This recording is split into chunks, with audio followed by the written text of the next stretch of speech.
you shared an article by Chelsea Connerboy in the New York Times called "Maternal Instinct is a Myth that Men Created." She says that the maternal instinct is a social construct generated and upheld by the patriarchy to impel women to raise children and keep them out of the workforce. However, partway down, you shared a quote that was quite revealing, I think. This is from her. New research on the parental brain makes clear that the idea of maternal instinct as something innate, automatic, and distinctly female is a myth, one that has stuck despite the best efforts of feminists to debunk it from the moment it entered public discourse.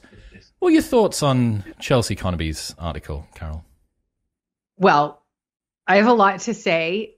Most of it is not good, and I feel kind of bad about that because Chelsea was probably pretty excited about having her article in the New York Times, and she probably worked really hard on it. And I think her heart is in the right place.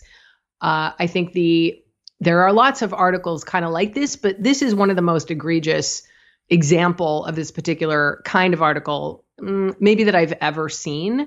New York Times, it's not super surprising it was printed in that particular outlet. But so I said, I think her heart is in the right place. And I guess I think that people who write these kinds of articles, especially from a kind of feminist point of view, are grasping at straws to find something kind of real and biological that will support the idea that women should have equal rights and equal opportunities, relative to men. And while that goal may be laudable, actually, that goal may be laudable, and we can talk about that goal later. What is not laudable, and what really bothers me as a scientist, is the idea that anyone believes and that intelligent people are promoting the idea that in order to secure anybody's human rights, whatever you think those rights should be, we have to basically lie. Of course, there's a maternal instinct. We don't need to kind of twist the facts of biology to support anybody's rights. We don't have to distort reality. We have to, we can tell the truth and fight for people's rights. Those are different things. Like what exists in nature is not the same thing as what people's human rights are. We decide, us humans, we decide what we want and what kind of society we want, regardless of the facts of nature. And sort of, I think conflating those two things is dangerous from many perspectives. But this is just also blatantly false, and pretty much everybody knows it. So it is like an example of the emperor is actually not wearing any clothes, and nobody is saying so. I want to say so. Prove to me that maternal instinct isn't a myth that men created. Okay. Did men... So first of all, it kind of annoys me because it gives men a hell of a lot of power. Well, men are very powerful, but they can't do that. Completely control how you act. We get to dictate how it is that you interact with your children. Yes, and you get the rest of society to believe something so stupid. It's like somehow you magic men have gotten us all to believe that there is something innate about moms wanting to care for their children in a way that is different and more intense than the way that fathers do. So I can, one way to try to prove it to you is to just take human culture out of the mix. Look at every mammal that is not exposed to human culture. Well, not even exposed, but look at every non-human mammal. And the females are the ones in 95% of those mammals who are the sole providers of any kind of parental care for their offspring. Of course, they have an instinct. Of course, that is part of being a mammal. And there's only 5% of mammals, or even a smaller percent, in which the males contribute any parental care. Humans are one of those species. That's part of what makes us really interesting. But males have the choice to invest in their kids. The kids can survive without the father. They typically cannot, at least in a natural environment or in an ancestral environment. It would be very tough for them to survive without their mother. And so, yes, there's a difference between men and women in the degree to which we invest in our offspring. Not only do we have the comparison with non-human animals, we have mechanisms. We know what some of these mechanisms are, hormonal and neurological, that contribute to maternal care. And I mean, I could go on and on about the science, and there's just nothing bad about this. You know, it's great that fathers invest in their kids. It's great that moms can have the choice to invest less than their partners. You know, moms can go out and go to work. That's what I did. I had somebody else take care of my baby for the most part during the day while I was at work. I pumped my milk. But if I didn't want to pump my milk or, have a deep desire, it's not, men didn't give me that desire. I mean, that idea is sort of insulting to me.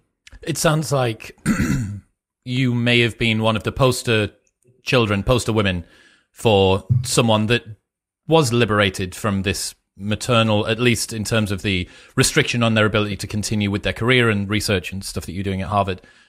It seems like you would be a flag-waving, card-carrying person for that, and yet still don't believe it.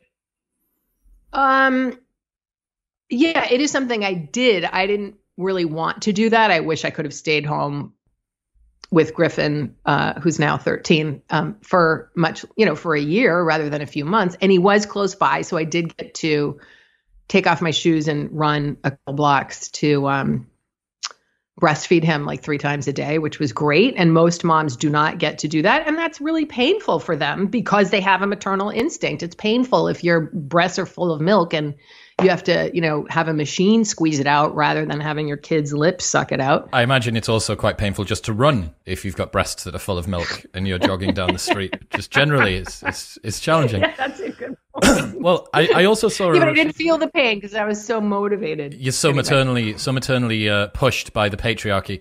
Exactly. So there's a great response to this that was done in Quillette. According to this view, the parental brain is essentially a blank slate filled with expectations, experiences chiefly dictated by social expectations for women and men. In other words, women's and men's parental brains and associated behaviors would be the same with the right social mores and behavioral expectations. As he says, pretty much all mammals, the men don't have any male parental investment. Males, yeah. The claim fails to consider that males do very little parenting in the vast majority of animals, especially those, including humans, in which males compete intensely for status. As it happens, humans are among the exceptions to this pattern. Men invest considerably more in children than do the males of our closest relatives, chimpanzees and bonobos, who are uniformly deadbeats. Later in the article, he said, brain patterns can be used to correctly identify whether the owner is a man or a woman with 93 to 96% accuracy.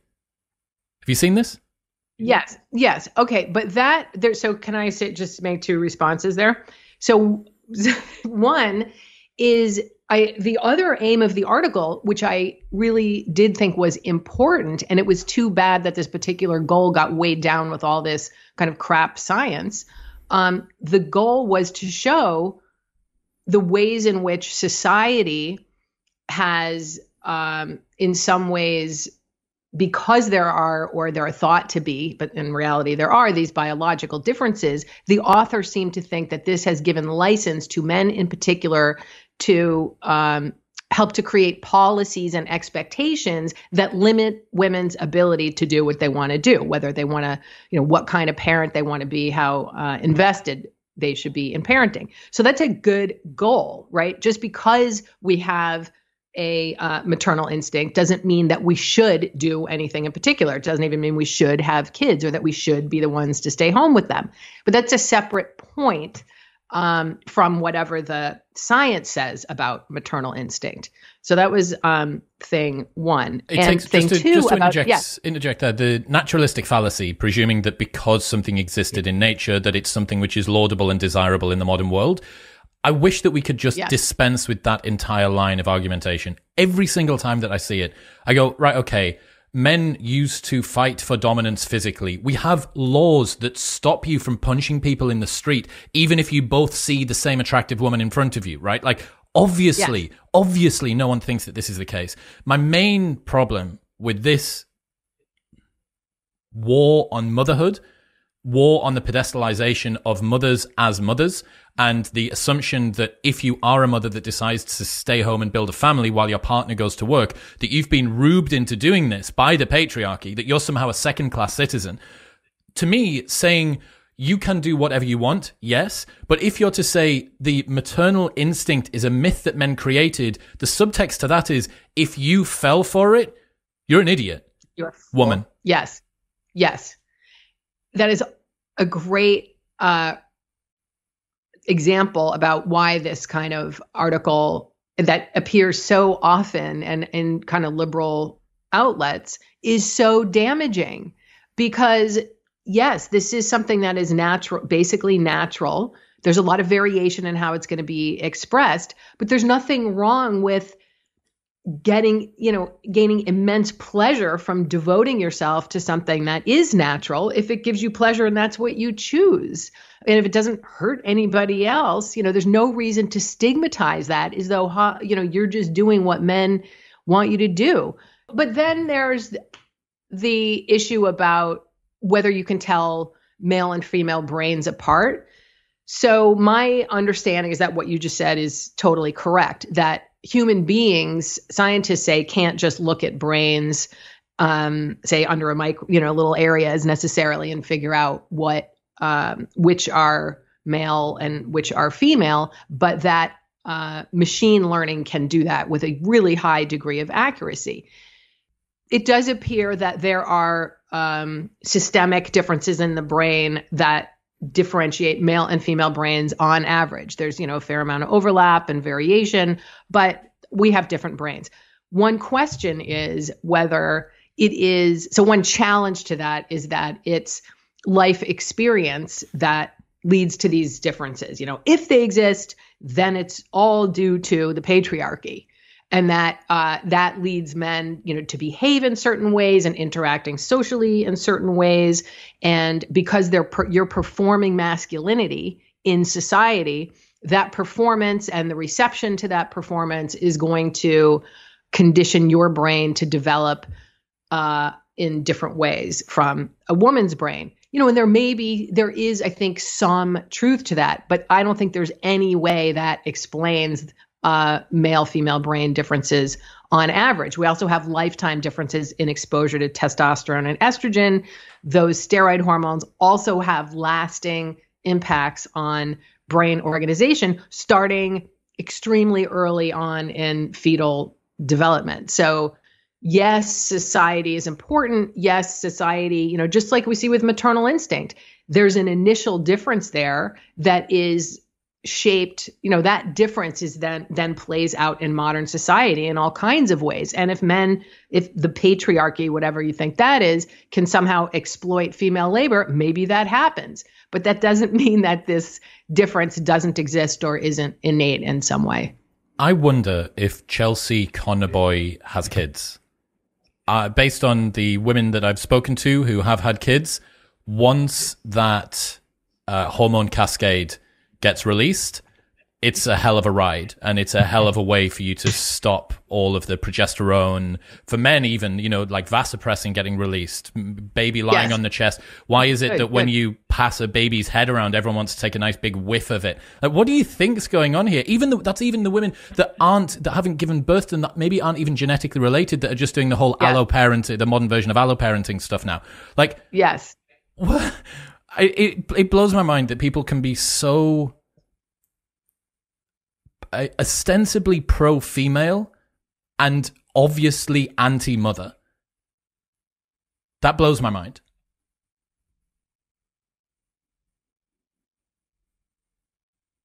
Yeah, I don't even know where to begin. I completely agree with you. One thing that I do when I teach my class we get into the sex differences part, and we talk about sexual development, like how over our developmental trajectory we become male and female, and then what happens in puberty and how the hormones work on our bodies and on our brains. We have different aspects of our environment that are salient to us. So men are much more likely to stare at women's breasts, and that when they're walking down the street, or any cues of female fertility, those vary by culture, but there are some that are pretty standard. And so if I do look at a woman's breasts, it's out of some sort of competition, or I'm trying to evaluate my own self. Your intrasexual competition is showing, Carole. Something like that, yeah. What's happening, people? If you enjoyed that, then press here for the full, unedited episode. And don't forget to subscribe. Peace.